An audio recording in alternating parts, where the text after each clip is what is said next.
ॐ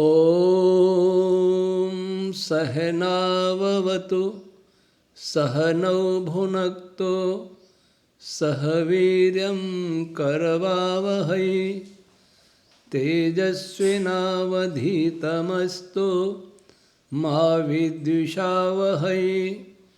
ओम शांति शांति शांति। प्रिय श्रोतागण, आज वेद विज्ञान आलोक की 112वीं कक्षा प्रारंभ करते हैं।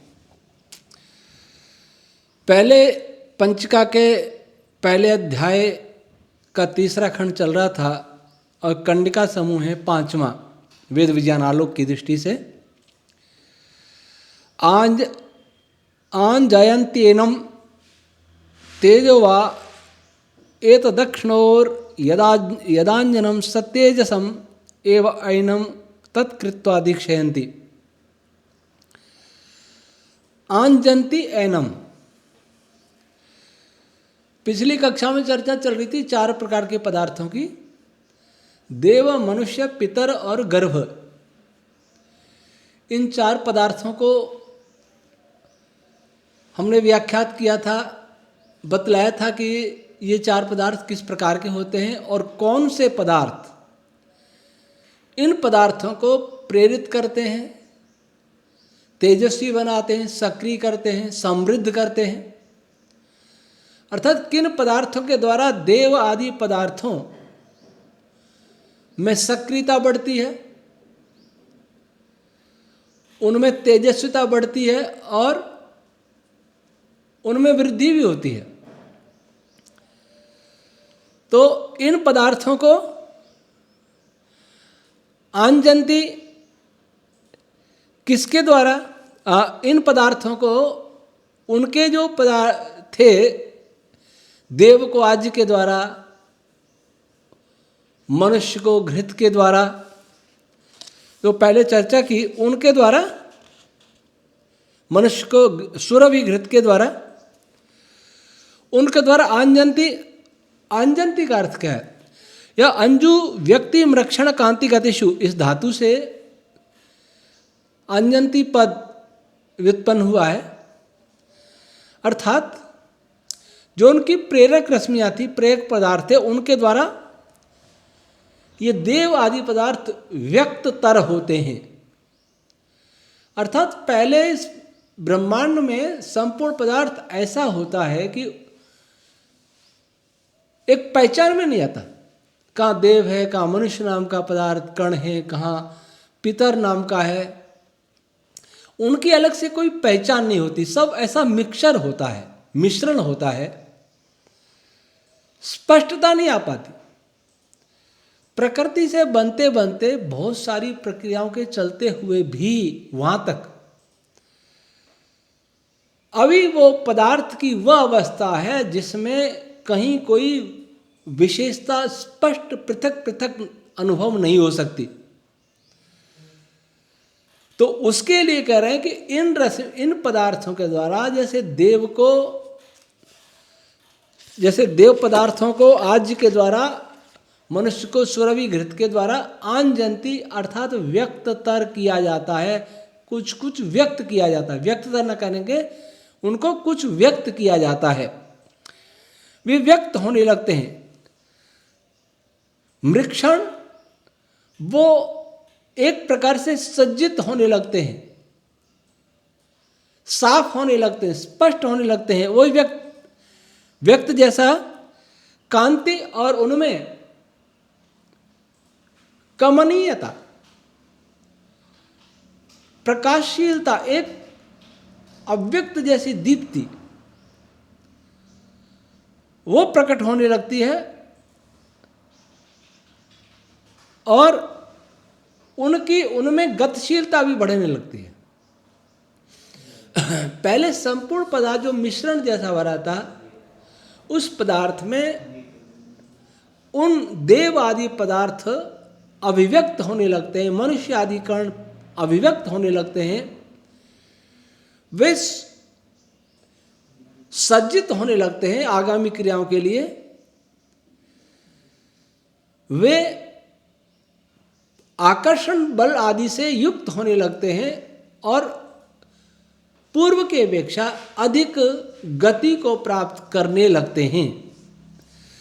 तेजो वा एतत् अक्षणोर यदांजनम, इसका सीधा अर्थ भाष्यकारों ने, टीकाकारों ने ये कर दिया कि ये जो काजल है, इसका अर्थ है कि इसको काजल लगाते हैं, यजमान को अंजन लगाते हैं, ऐसे अर्थ किए हैं। और लिखा है कि वो अंजन ही उसका तेज है, यजमान का, यजमान की आंखों का। लेकिन ये रूढ़ अर्थ है। यह क्या है? तेजो वा एतद यदक्षणो यदांजनम, यह जो आंजन क्रिया है अर्थात देव आदि चारों पदार्थों के अभिव्यक्ति की प्रक्रिया है, उनकी सक्रियता की प्रक्रिया है, उनके सज्जित होने की प्रक्रिया है, उनके अंदर कमनीय गुण सूक्ष्म बल उत्पन्न होने की प्रक्रिया है। वह तेज है किसका? अक्षणो हो। अक्ष कहते हैं अश्नुवते व्याप्नुवंती याभ्याम ते, जिससे पदार्थ, ये पदार्थ देवादि पदार्थ व्याप्त होने लगते हैं, दूर दूर तक इनकी क्रियाएं होने लगती हैं, दूर दूर तक ये व्यक्त होने लगते हैं। तो उस अभिव्यक्तिकरण की, गमन की, उनके सज्जित होने की और उनके कमनीय गुण, कमनीयता का वो तेज रूप होते हैं। वो आंजन प्रक्रिया वो तेज रूप होता है, अर्थात उसको तेजस्वी बनाता है, सक्रिय करता है, उसको उत्तेजित करता है, प्रेरित करता है। और इस प्रकार से उन चारों पदार्थ को तेजस्वी करके दीक्षयंती, इन यजमान रूपी चारों पदार्थों को दीक्षित किया जाता है, अर्थात सृष्टि की प्रक्रिया, अगली प्रक्रिया के लिए, अगले चरण के लिए उनको उद्यत किया जाता है। अर्थात जो पहले पदार्थ एक अस्पष्ट अव्यक्त मिश्रण रूप भरा हुआ था, उसमें चारों पदार्थ थे लेकिन अव्यक्त थे, अस्पष्ट थे, बहुत कम गतिशील थे। रश्मियों की भले ही गतिशीलता है, लेकिन इस प्रकार के इन चार पदार्थों की गति कम थी, वो अधिक हुई। उनके पृथक पृथक आकर्षण बल आदि जो गुण थे वे बहुत न्यून थे, उनमें वृद्धि हुई। इस प्रकार वो तेजस्वी होने लगे।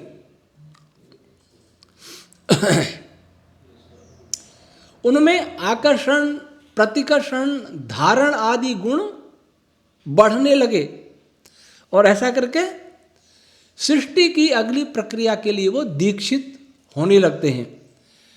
फिर अगली कंडिका, एकविंशत्या दर्भ पिंजूलई पावयंती शुद्धम एव एनम तत्पूतम दीक्षयंती। 21 दर्भ पिंजूल के द्वारा उनको पवित्र किया जाता है। दर्भ क्या है? दर्भ एक घास होती है, लेकिन आदिदैविक में दर्भा मेध्या वही दर्भा, शतपथ ब्राह्मण 3:1, 3:18।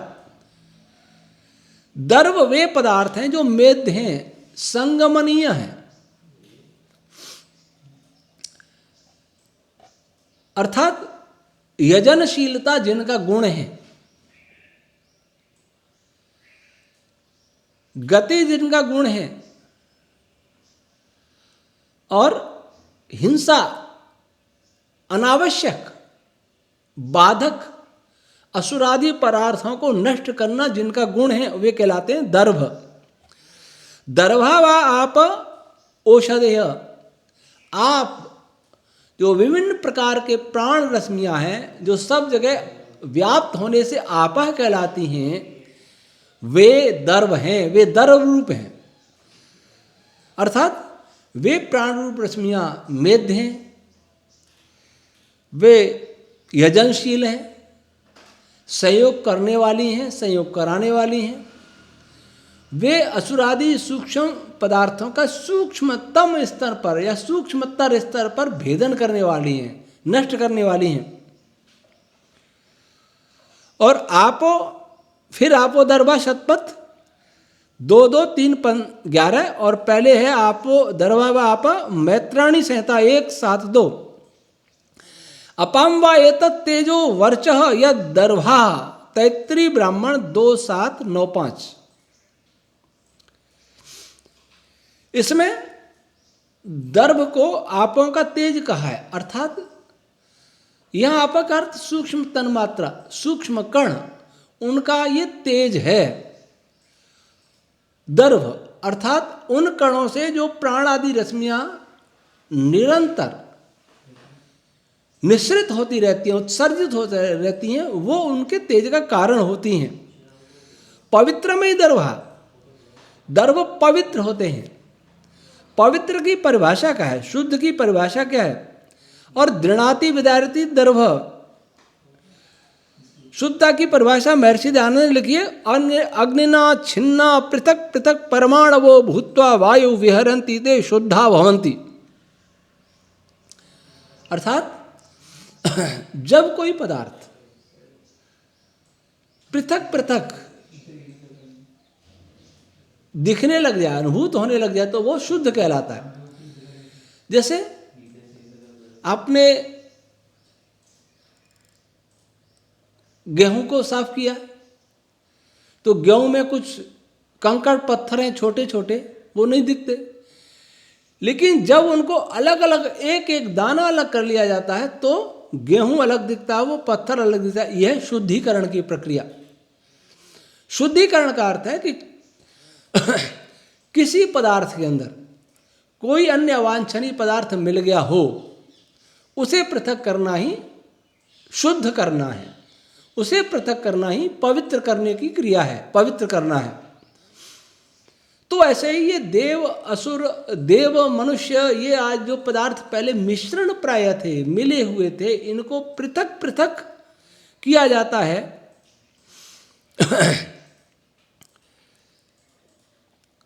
कौन करता है? ये करते दर्भ, दर्भ संज्ञक प्राण रश्मियां उनको पृथक पृथक करते हैं। और दृणातई विदारती थी दर्भ, जो विदीर्ण करते हैं, अर्थात बहुत सारे मिक्स पदार्थों को तोड़ तोड़ के पृथक पृथक कर देते हैं, शुद्ध कर देते हैं, वो स्वयं शुद्ध होते हैं, उनको कहते हैं दर्भ। उणादिकोश 3:151। पिंजूल पिंगते वर्णयति थी पिंजूलम। 21 दर्भ पिंजूल, 21 प्रकार की, विभिन्न प्रकार की प्राण रश्मियां इन देव आदि चारों पदार्थों को पवित्र करती हैं, पृथक पृथक करती हैं, पृथक पृथक व्यक्त करती हैं। और पवते गति कर्मा पवस्व अध्येषण कर्मा, पवते गति कर्मा निघंटु 2:14, पवते अध्येषण कर्मा निघंटु 3:21। अर्थात ये पदार्थ एक तो गतिशील होते हैं, पृथक से व्यक्त हो जाते हैं, और ये पदार्थ जिससे संपर्क करेंगे उनको खोजने के योग्य हो जाते हैं। जैसे इलेक्ट्रॉन या कोई भी ऋणावेशित कण स्वयं धनावेशित कणों को खोजता रहता है, जहाँ मिलेगा वहीं मिल जाएगा, जहाँ दिखेगा, जहाँ अनुभव होगा उससे जुड़ जाएगा, पॉजिटिव नेगेटिव कोई भी। उसी प्रकार से देव आदि कण जिस भी देव आदि पदार्थ जिस भी से मिलना चाहते हैं या मिलना चाहिए, उनको वो ढूंढ लेते हैं, अर्थात उनकी और उनका आकर्षण भाव यहाँ प्रकट होने लगता है। ये कहने का तात्पर्य है। वो 21 प्रकार की प्राण रश्मियाँ कौन सी हैं, इसकी यहाँ चर्चा नहीं है, इसलिए हम इसको यहाँ इतना ही कहेंगे कि 21 प्रकार की रश्मियाँ। आप कहेंगे प्राण रश्मियाँ कितनी है?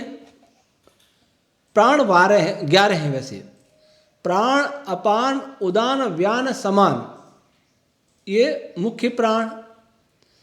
जब प्राण की बात आए, केवल प्राण शब्द आए, तो प्राण से प्राण नामक प्राथमिक प्राण ही ग्रहण करना चाहिए। और जब 3 मुख्य प्राण कहे हो, 3 प्राण, तो प्राण, अपान, व्यान का ग्रहण करना चाहिए। और जब 5 की बात आई हो, 5 प्राण, तो प्राण, अपान, व्यान, उदान, समान। और जब 7 की बात आई हो कि 7 प्राण, तो फिर उनको देवदत्त नहीं, तब धनंजय सूत्रात्मा वायु को भी उसमें जोड़ लेना चाहिए। जब 10 प्राण की बात आवे, तो प्राण, अपान, उदान, व्यान, समान, और इनके प्राण नाग, कूर्म, कृकल, देवदत्त, धनंजय, 10। और जब 11 प्राणों की कहीं चर्चा हो, तो उसमें सूत्रात्मा वायु जुड़ जाता है। लेकिन यहाँ 21 प्राण है। 21 प्राण कौन से हैं, यह भी यहाँ स्पष्ट नहीं है। वस्तुतः छंद रश्मियाँ प्राण हैं और प्राण रश्मियाँ भी छंद हैं। ये सापेक्ष होता है, केवल गति के भेद से इनके नाम भेद होते हैं, कर्म भेद होते हैं, गुण भेद होते हैं। वैसे सापेक्षता की दृष्टि से देखें तो जो रश्मियाँ पुरुष रूप व्यवहार करती हैं वो प्राण रश्मियाँ होती हैं, और जो रश्मियाँ स्त्री रूप व्यवहार करती हैं वो छंद रश्मियाँ, वाक रश्मियाँ होती हैं अथवा मरुद रश्मियाँ होती हैं। और यूँ देखें तो प्राण भी छंद है और छंद भी प्राण है, क्योंकि प्राण का अर्थ प्रकृष्ट रूप से किसी को जीवित रखे, गति दे, बल दे, वह प्राण है। ये छंद भी ये काम करता है। छंद वह है जो आच्छादित कर ले, तो प्राण रश्मि आच्छादित भी करती हैं। तो केवल सापेक्षता के आधार पर ब्रह्म सूत्र में महर्षि व्यास जी ने लिखा है कि प्राण एक ही होता है, लेकिन उसकी गतियों के आधार पर उसके भिन्न भिन्न भेद होते हैं। और तो इन 21 प्राण रश्मियों में कुछ छंद रश्मियाँ हो सकती हैं, प्राण रश्मियाँ हो सकती हैं, स्पष्ट नहीं है। लेकिन कहना ये चाहते हैं कि 21 प्रकार की रश्मियों के द्वारा देव, मनुष्य, पितर और विष, गर्भ, ये चारों का पृथक पृथक इनकी अभिव्यक्ति होती है, पृथक पृथक इनकी पहचान बनती है। और पिंजुल पिंजुल शब्द, ये पद बताता है कि उस समय इन दर्भ के कारण ब्रह्मांड में रंगों की उत्पत्ति होने लगती है, रंगों की उत्पत्ति होने लगती है। रंगों की उत्पत्ति ये संकेत कर रही है कि जो 21 प्रकार की रश्मियाँ हैं उनमें छंद रश्मियाँ भी हैं। गायत्री का रंग श्वेत होता है, त्रिष्टुप का लाल होता है, पंक्ति का नीला होता है, जगती का गोरा होता है। इस प्रकार से ये रश्मियाँ जब तक उत्पन्न नहीं होंगी तब तक उनमें रंगों की उत्पत्ति हो ही नहीं सकती। इसलिए यह पिंजुल पद ये बता रहा है कि उस समय इस ब्रह्मांड में जो पदार्थ था उसमें रंग की उत्पत्ति भी होने लगती है, लेकिन उस रंग को हम आँखों से नहीं देख सकते। यह भी स्पष्ट है, क्योंकि अभी वो पदार्थ बहुत सूक्ष्म स्तर का है। फिर आगे लिखते हैं शुद्धम एव अयनम तत्पूतम दीक्षयंती। जो ये पदार्थ हैं देवादि, ये जो शुद्ध हो जाते हैं तो उस शुद्ध हुए, पवित्र हुए, गतिशील हुए, सक्रिय हुए उस पदार्थ को दीक्षित किया जाता है। वह पदार्थ फिर अगली प्रक्रिया के लिए दीक्षित हो जाते हैं, समर्थ हो जाते हैं, तैयार हो जाते हैं, सज्जित हो जाते हैं। तो धीरे धीरे धीरे धीरे एक चित्र सा उभर के आता है। पहले कैसा था, लेकिन यहाँ ये ध्यान रखें कि ये जो प्रक्रिया इसमें बताई जा रही है इसके बीच में होने वाली भी अनेक प्रक्रियाएं होती हैं, लेकिन वो यहाँ नहीं हैं। इनकी चर्चा आगे कई स्थानों पर आती है। जैसा कि पहले दिन ही कहा था कि इस ग्रंथ की रचना इस प्रकार की है कि संक्षेप में एक बात कह दें और विस्तार इसके ग्रंथ के अंत तक होता चलेगा। तो वही यहाँ समझें। तो आज ये 2 खंड का समूह हुए। अब शेष चर्चा हम अगली कक्षा में करेंगे। ओम शम।